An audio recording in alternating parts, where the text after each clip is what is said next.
plan to charge more for better seats in the theaters. AMC plans to have a new pricing tier active in all of its theaters by year-end. You want a good seat? It's not about getting there early. It's about paying up. All right, let's dive into the trading day ahead, see how it is shaping up. Joining us now is Lee Baker, owner and president of Apex Financial. Lee, it's another day with a Fed speaker because we have to have a Fed speaker every single day. How much are you still listening to the Fed? Every day. What? Every day you got to listen. A day without a Fed speaker is like a day without sunshine. You know, we have to listen. It makes sense. I mean, we're following along.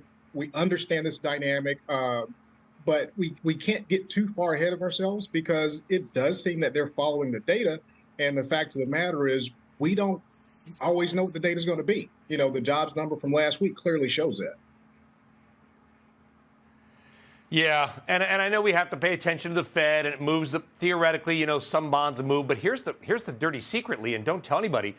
The 10-year yield is pretty much where it was 6 months ago. I mean, last year it surged, yields inverted, right? The curve inverted, stocks got crushed.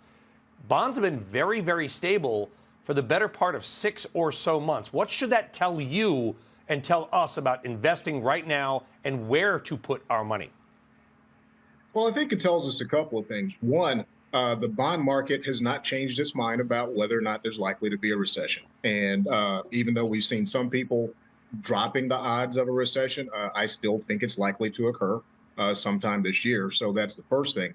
The other thing is that when we take a look at bond yields and what we normally get from the stock market in terms of dividends, we're at about 1% more for dividends in the stock market. And that's a lot. That's not enough to take on the additional risk. So I think there's a couple of things that we can take as a signal from the bond market and where rates are currently. All right, what do we do? What's something good to own right now, Lee? It's been we just had the stats, a really good start to the year. Absolutely. You know, so one of the things that I like is Tesla. And for some of our clients, they were lucky from a timing perspective, did not buy at the beginning of last year, bought later into the year. So that's worked out well so far. But one of the things we're doing is playing a little bit of defense in some sectors as well. So, you know, thinking about the Super Bowl, sometimes the best offense is a good defense. And so some of the pressure that Tesla's put on the rest of the market by cutting prices, you want to keep an eye on who that might affect the most. Wow, the Tesla play there.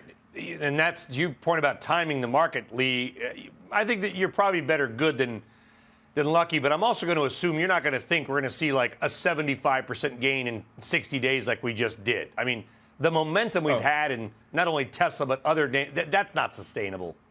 Absolutely not. You know, I'd love for that to be the case, and wouldn't we all? But I think the fact of the matter is we've gotten a fair amount of the juice we're going to get so far this year.